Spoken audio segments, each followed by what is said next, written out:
Om Sri Chinmaya Sadguruve Namaha. Hello children. Welcome to today's online class. In today's class, I am going to discuss with you about our natural resources. So in our previous class, we discussed about a few things, and today's class, I am going to give you more knowledge on this concept. In our previous class, I discussed about the natural resources and human resources. Natural resources again they are classified into two types, renewable and non-renewable resources. And this renewable divided into two categories again, that is continuous flow, and the second one is biological. Biological resources again classified into natural vegetation, that is forest area, and the one is wildlife. In biological means in biotic only two types, one is vegetation and the one is wildlife. Non-renewable resources classified into recyclable metals and non-recyclable resources. And human resources can be classified into structures and institutions, and quantity and quality. These are the main concept of natural resources what we discussed in our previous class. Resources on the basis of development. We discussed earlier on the basis of origin, on the basis of exhaustibility, or on the basis of development. On the basis of development, these resources can be classified into two types, children. One is potential resources, another one developed resources or actual resources. One is potential resources, another one developed or actual resources. Potential resources means the resources which found in a region and which have not been utilized due to the lack of technology or lack of investment, whatever. We have plenty of resources, but those are not available to use in a proper way. For example, wind and solar energy development potential in the states of Gujarat and Rajasthan. Whereas developed resources are resources that have been surveyed and determined for utilization both qualitatively and quantitatively. Quality and quantity. So present we are using these resources with the availability of qualitative and quantitative. This development of resource depends on technology and level of their feasibility. We have plenty of resources, actual resources, which we are using present with the present technology and knowledge is called as actual resources. Stock and reserves. What is meant by stock? It refers to materials in the environment which have the potential to satisfy the human needs, but human beings do not have the appropriate technology to access this. Means our environment gives a huge quantity of these resources to satisfy the human needs, but we don't have proper technology to use this one. For example, water is a compound of two inflammable gases. One is hydrogen and the other one is oxygen, as you know, which could be used as a rich source of energy if we had the required technical know-how. Hence, it can be considered as stock. So, we are using only water, but the gases in the water, hydrogen and oxygen, we are not using in a proper way. We could use as a rich source of energy, but what we required, we have to know how to use.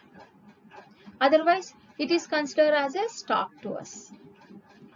Another one, reserves, which we reserve for future generations.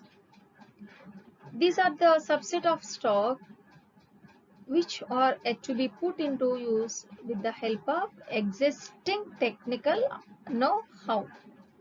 Present we are using, and this can be used for meeting future generations and for future requirement.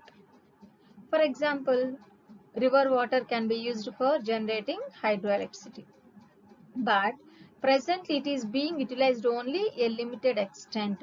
Why? Because we are giving the priority for future generations, so that these are reserves. On the basis of the status of the development, these are potential and actual, stock and reserves. These are the four types of resources on the basis of development. An equitable distribution of resources has become essential for a sustained quality of life and global peace. If the present trend of resource depletion by a few individuals and countries continues, the future of our planet is in danger. Yes or no? If we are using these resources in this way, the present trend of resource depletion by a few individuals, most of the people, individuals, they are working for the money or the earning. So how these people are thinking about the future generations? If we are using present in this way, definitely our planet is in danger only. Therefore, our resource planning is essential for sustainable existence of all forms of life. So what is meant by sustainable development? Sustainable existence is a component of sustainable development. Sustainable development is nothing but using for resources for the present generations and give some reserve some, giving priority for future generations is called as sustainable development. Present we have to use. At the same time, we have to take care about the future generations also. That is sustainable development. So what are the problems created by indiscriminate use of resource by man?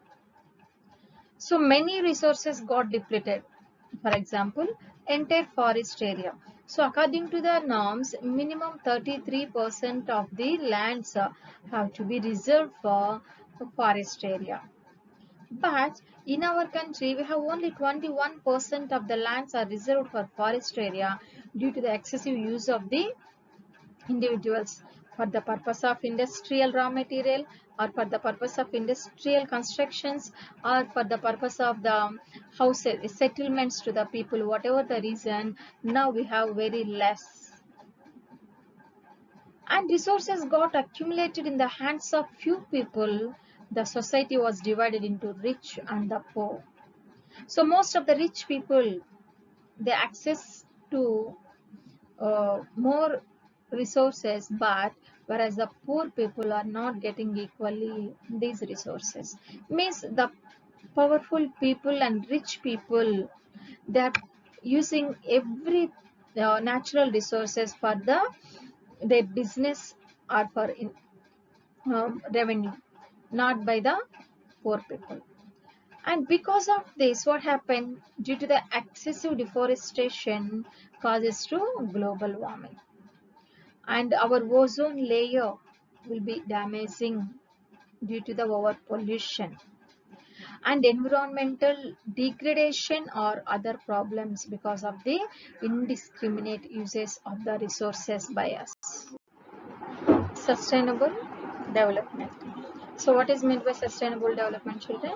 The economic development which does not damage the environment and at the same time takes care of the needs of the future generations is called sustainable development. So this sustainable development included sustainable economy and sustainable environment and sustainable society. So all each and everything is interdependent on each other, because society depends on our environment creates new economy. So this is green economy.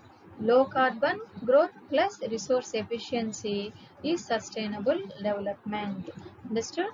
Low carbon growth plus resource efficiency plus social inclusivity. So it is our responsibility, society responsibility, to take care about the nature, what is called as sustainable development.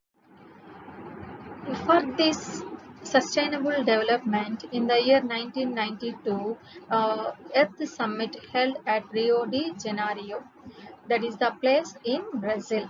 So in that more than 100 states heads they met in Brazil for the first time, what we call as International Earth Summit.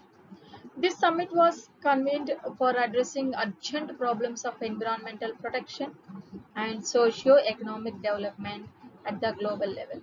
The assembled leaders signed the Declaration on Global Climatic Change and Biological Diversity.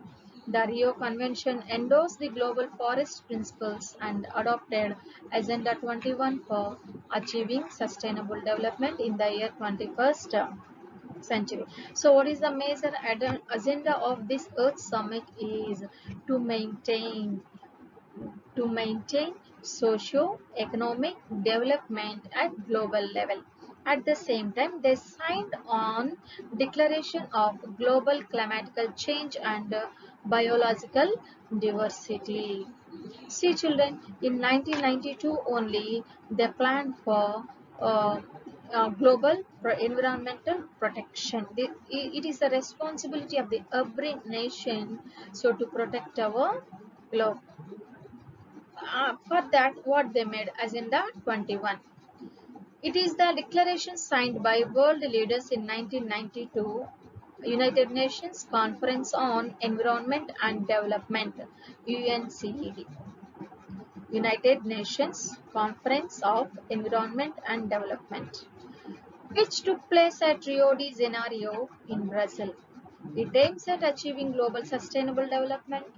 It is an agenda to combat environmental damage, poverty, disease through global cooperation on common interest, mutual needs of the nation, and shared responsibilities. This is the agenda not only to share resources, to share the responsibility and the concern of the our um, global protection from the warming.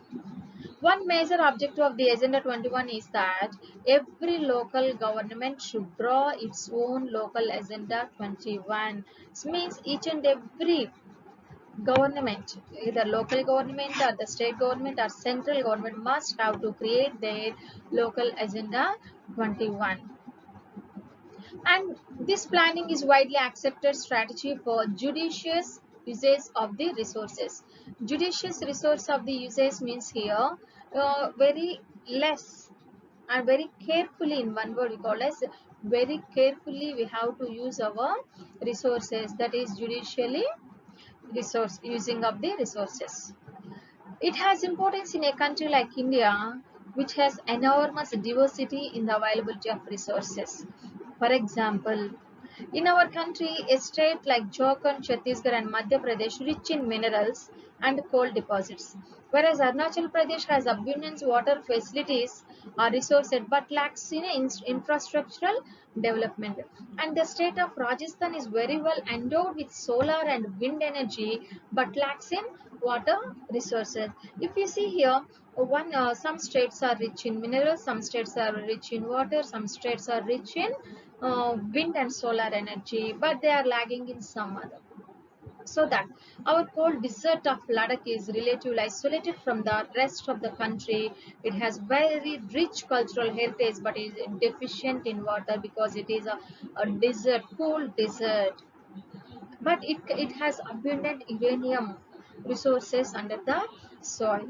But infrastructure and some vital minerals are lacking there, and this calls for balanced resource planning at the national level, state level, regional level, and local levels. So, how to distribute these all the things equally in between the states and the mm, uh, other regions, that is planned by our national government, what we call as a planning development. Importance of resource planning. How to plan these resources. First one, some regions of India are rich in certain resources and poor in other resources. As I told, Madhya Pradesh rich in many sources but Ladakh is poor in resources. Wastage of resources can be avoided by planning. So because of that, environmental pollution can be reduced, over exploitation of resources can be avoided. So to avoid this degradation of natural resources, we must have to follow resource planning. What is resource planning? Resource planning is a technique or skill of proper utilization of resources. Resource planning is a technique or skill of proper utilization of resources. What are the main stages in this resource planning? We'll see. The first step in this regard, identification and listening of resources. First, what we have to identify the resources, where it have abundantly, which area lagging in the resources. For that, what we have to do? So we have to survey the resources, we have to map where the resources are located, and we have to measure the quality and quantity of the resources. Then only we can follow the different steps to extract the minerals and distribute the minerals between the different states. So that, what is the second step? First one is surveying, mapping and measurement of the quality and quantity. Now develop a planning structure with suitable technologies, skill and institutional setup. How to extract the minerals and how to avoid the over exploitation. So that, what we need, we have the suitable technology with us or not, we have the skill and skilled workers, or the institutional setup can we have or not, we have to check all these things. Second one is planning for exploitation, and the third one is we have to match the resource development plans with the national development plans. So for example, our Andhra Pradesh want to construct uh, Polavaram project. This is regarding water facility to the agriculture fields. So we have to match this one to the national developmental plans, so that we will get some benefits due to this attachment of the local plans with national developmental plans. So what are the three steps in resource planning? First one is identification and listing the resources. Second one is planning for exploitation, and third one is match resource development plans with national developmental plans. What can we do to conserve our resource? So we have to follow resource conservation methods. What are they? Planned use of resources in order to meet the present needs and to store a part of the future generation is called resource conservation. So it is like a sustainable development. We have to use the resources for present need, and we have to take care about the future generation is resource conservation. Oh, it is necessary. Why? Why it is necessary to conserve our resources? Because many resources are non-renewable and exhaustible, like oil wells, or like present our drinking water.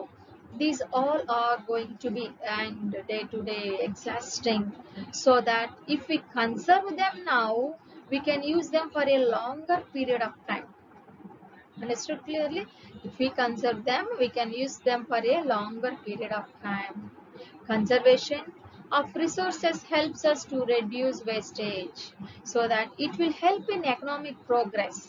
So if we conserve the resources, it helps to reduce the wastages by doing renewable, by recyclable. By following these methods, we can save our resources for our future generations, and we can avoid the over exploitation of the resources also. Now, resource conservation helps us to protect the environment. If we protect our environment, uh, if we protect our resources present, it helps to protect our environment in future. What were the Gandhiji ideas on resource conservation? According to Gandhiji, there is enough resources for everybody's need and not for anyone's greed. What is meaning for this one? We have enough resources for everybody need So for everyone needs how much we needed, we have that much resources, but not for anybody's greed. So as you know that the big industrialists, the resource and the companies, they are extracting the resources beyond the limits, beyond the permissions, for their single individual families greed or the welfare, not for the entire nation. So that Gandhiji said that we have to provide these resources for everyone needs. Greedy and selfish individuals and the exploitative nature of modern technology are the root because for resource depletion. Greedy and selfish individuals and the exploitative nature of modern technology are the root cause for resource depletion. See, so these selfish individuals exploited nature by using modern technology, and it causes for resource depletion. And Gandhiji was against mass production and wanted to replace it with production by masses. He was against mass production, so bulk production, and he want to replace it with production by masses, group of people. Here mass production by a single person, but Gandhiji wants a production by mass of people, group of people. Then only the aim of the distribution of the natural resources equally fulfilled by us. And the next one is land resources. So how much land we have in our country? So at the International Summit in 1968, by the Club of Rome, advocated resource conservation for the first time in a more systematic way. Subsequently, in 1974, once again, Gandhian philosophy was presented by Schumacher in his book Small is Beautiful. Small is Beautiful. The seminal contribution with respect to resource conservation at the global level was made by the Brundtland Commission Report 1987. What is meant by Brundtland Commission Report? So it included that report introduced the concept of sustainable development and advocate it as a means of resource conservation, which was subsequently published in a book entitled with Our Common Future, because this is the future of the entire society and the citizens of the world, not a future of a single person in the society. So that they made the book name as a common future. Another significant contribution was made of the um, at the Earth Summit at Rio de Janeiro in Brazil in the year 1992, that is Agenda 21. So this is the main concept of the international summit. Next one, what is the land? In what way we are using our land? So our land supports natural vegetation, wildlife, human life, and economic activities. We are using for transportation purpose, we are using for communication systems. However, land is an asset of a infinite magnitude. Therefore, it is important to use the available land for various purposes with careful planning. So as you know that 71% of the earth is covered with water, and only 29% of the uh, this earth is filled with land. Means our land masses are continents present where we are living in a form of soil. So that this 29% of the land we have to use very carefully. Uh, um, for that we have to give some area for forest area. Some is filled with mountains, some are filled with plateaus, plains, in that way. But in our country, 43% of the land area is covered with plains only.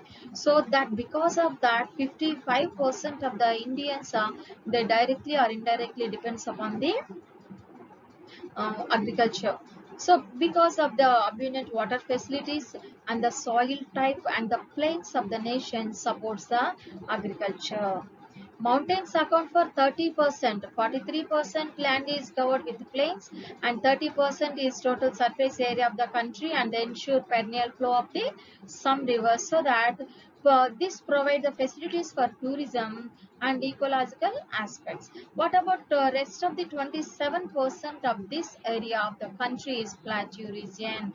The plateaus are the storehouses of the minerals, which it possesses rich reserves of mineral, fossil fuels, and forest.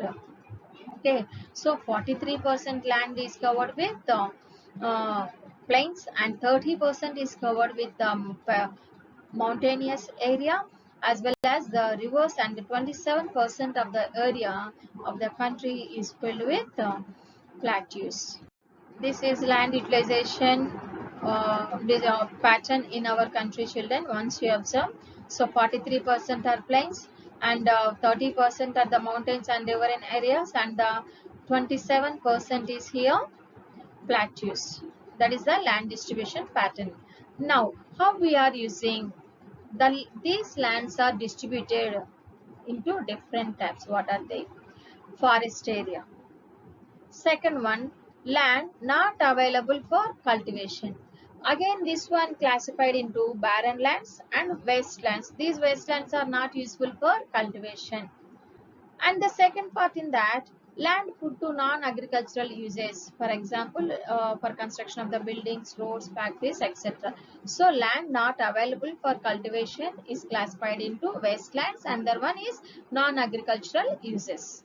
And the third one is other uncultivated land. What are the other uncultivated land? Means here grazing lands, permanent pasture lands, land under miscellaneous, like not included in net zone area. Tree crops grows roadside trees in that way. And the one is culturable wasteland, but this is a culturable land only, but it is not cultivated due to the water facilities from the past of more than 5 agricultural years, so that this type of lands we called as culturable wastelands. Earlier it is cultivating, but due to the lack of water from past 5 years onwards, it is not under the cultivation. Next one is fallow lands. Fallow lands are again two types, current fallows and other than current fallows. What is meant by current fallow lands? So this is left without cultivation for 1 or less than 1 agricultural year. These are cultivating lands only, but not cultivating from past 1 year onwards. Other than current fallow, left uncultivated from past 1 to 5 agricultural years. If it is more than 5 agricultural years, it is culturable wasteland. It is culturable wasteland. But here other than current fallow means 1 to 5 years not using. And fifth one is net zone area. Present. Area sown more than once in an agricultural year plus net zone area is known as gross cropped area. This means present how much land we are using. Present how much land we are using for cultivation or cultivating under the agriculture is net zone area. So among them which we need for more economic development, net zone area is very important for any country's economic development. So lands are here 5 types, children. Forest, land not cultivable for cultivation, other uncultivated land, fallow lands, and the net zone area. Land use pattern in our India. If you observe here, this chart is a comparison between the land pattern of 1960-61 to 2008 and 9. So this is a present sheet. Under this, actually, what we need forest area and how much barren lands available. If we see 45.26 all together, so forest included here, non-cultivable, cultivate land, everything included in this. So 45.26 is a forest area and 46.24 in 2008 and 9. And barren and uncultivable land, it is 12%, now it is only 8%. And if you see area under non-agricultural uses, 4.95, here 5.57, so here it is increased. And come to the pasture lands, permanent pasture lands, earlier 4.71, now it is only 3.38, here also reduced. Uncultivable permanent pasture land will be decreased here. Area under maize, tree crops and groves is here 1.5, now it is 1.11, here also decreased, means almost all area covered in other places. And see here cultivable wastelands, here 6.23, now it is only 4.17. And follow other than current follows, it is 3.5, now it is 3.37. Now what is the present current follows? 4.76 and here 3.73. So overall here net zone area is earlier 45.26, now it is 46.24% is present net zone area, what we are doing now. Understood? Here means 45.26 only. Now cultural lands also increased here, whereas wastelands and other current fallow lands will be decreased, that added to the cultivable land only due to the advanced technology. Now here what is the total geographic land of India is 3.28 million square kilometers. So in this 93% of the total area, because the land use reporting for most of the northeast states except Assam has not been done fully, because the northeastern states are hilly areas and the terrain not suitable for cultivation, as well as it is a very hot terrain for transportation also, so that most of these eastern states covered with hilly areas. This is wasteland of our India.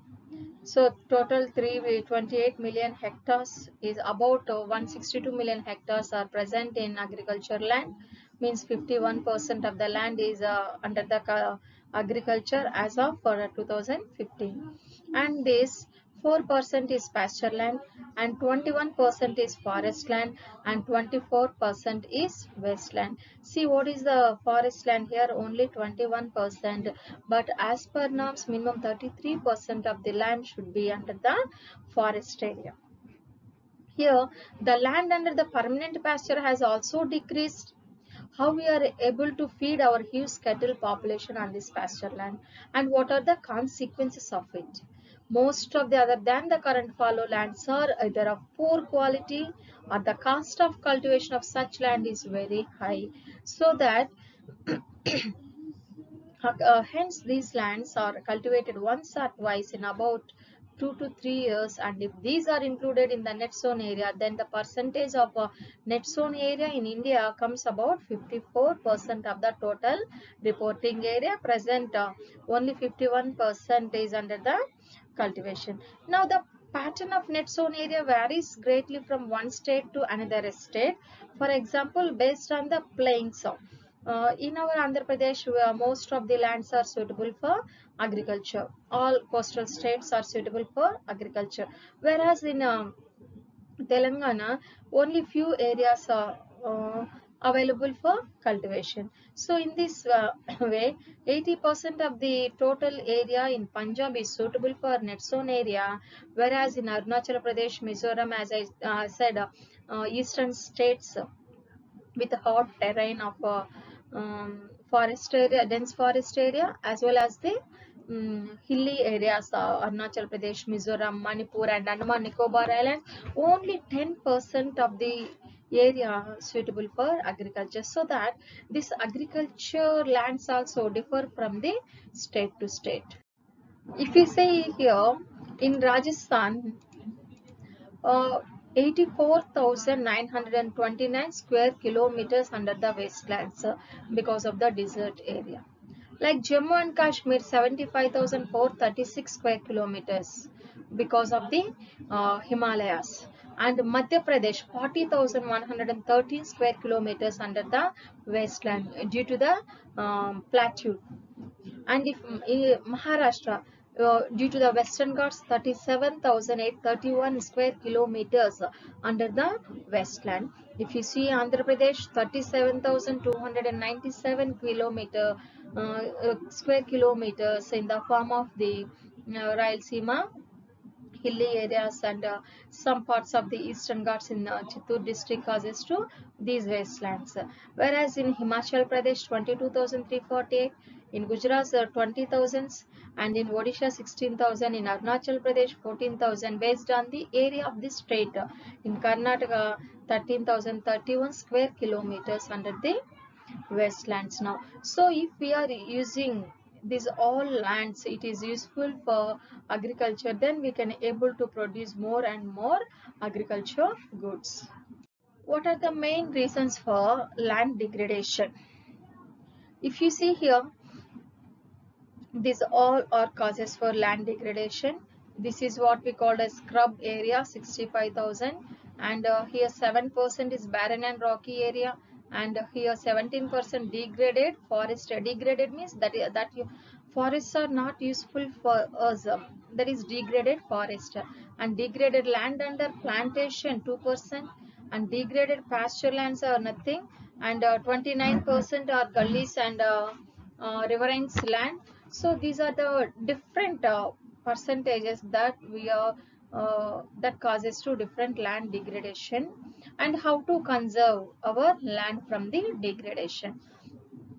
So in that 130 million hectares of degraded land in India present, so how many million hectares? 130 million hectares of degraded land is there present in our nation. Only 95% of our basic needs for food, shelter and clothing are obtained from land. Human activities have not only brought about degradation of land, but have also aggravated the pace of natural forces to cause damage to land. So approximately 28% of it belongs to the category of degraded forest area. You see, 28%, 130 million hectares is equal to 28% of land in our country under the forest degraded area.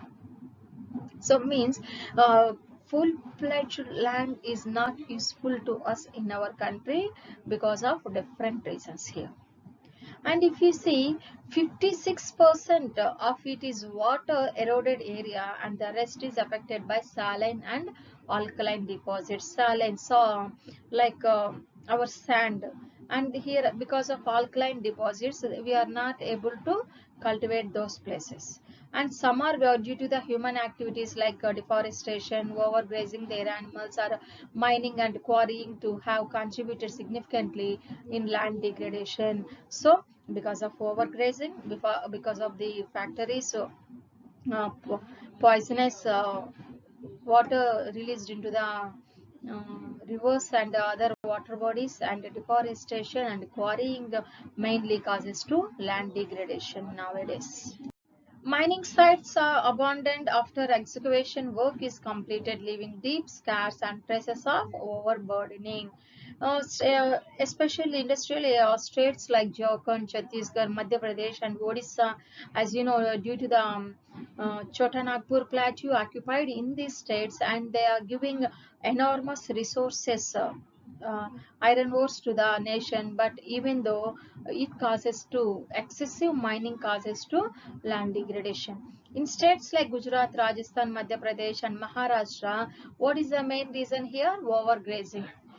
Here overgrazing is caused to land degradation. In Punjab, Haryana and Western Uttar Pradesh, over irrigation is responsible for land degradation due to logging of water, leading it to increase the salinity and the alkalinity in the soil. Means here different states are facing different types of land degradation due to the different activities. As I told, Jharkhand, Chhattisgarh, Madhya Pradesh, Orissa, the main cause for the land degradation is deforestation and the mining activities. Whereas in Gujarat, Rajasthan, Madhya Pradesh and Maharashtra, overgrazing is the main cause here. And whereas Uttar Pradesh, Haryana, Punjab, the main reason for land degradation is over cultivation. So different states are causes to land degradation in our nation, but that reflects on entire nation's people. So how to get rid of the problem? So how to solve the problem of the land degradation? So is there any uh, uh, what we are, is there any alternations to that? Yes, exactly, will be there. So how to read from the problem? Planting of shelter belts of plants and control on overgrazing. Stabilization of sand dunes by growing thorny bushes are some of the methods to check land degradation in desert areas. Proper management of wastelands means to reduce the wastelands and made that all into the cultivable lands, and then otherwise under the forest area.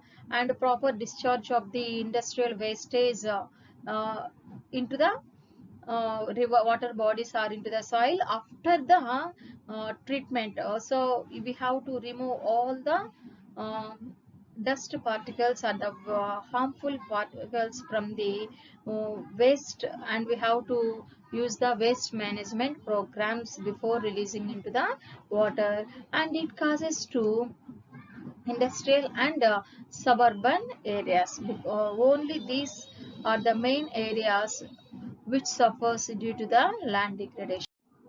So once again, land conservation measures. So soil erosion can be prevented by ending deforestation. By planting more trees or afforestation, we can prevent soil erosion. And controlling of grazing animals, encouraging afforestation, and practicing terrace farming in hilly areas. By following these methods, we can reduce the land degradation. And then second one, preparation of shelter belts of plants and stabilizing of sand dunes by growing thorny bushes will help to prevent the land degradation in desert areas. And the third one is to regulate the mining activities, and to by inventing new technology which reduce wastages can be adopted. And then industrial waste should be chemically treated to remove the harmful substances. After this program only, they need to release the waste from the waste to the water bodies or into the soil. And next one, urban waste should be used for the production of biogas and for biomanure. Whatever the waste released by the household, so those all can be converted into biogas or biomanure. And over irrigation should be stopped, and new method of irrigation should be followed. If we followed regularly these measures, surely we can avoid the land degradation. Home children, that is about different measures, soil types and land degradation, how to avoid the land degradation in our country. So what is the net zone area, how to reduce the degradation of soil, these all we will check here. Now in the next coming class I am going to explain about the soil types, children. After the lesson you must have to write the running notes. Hari Om. Thank you.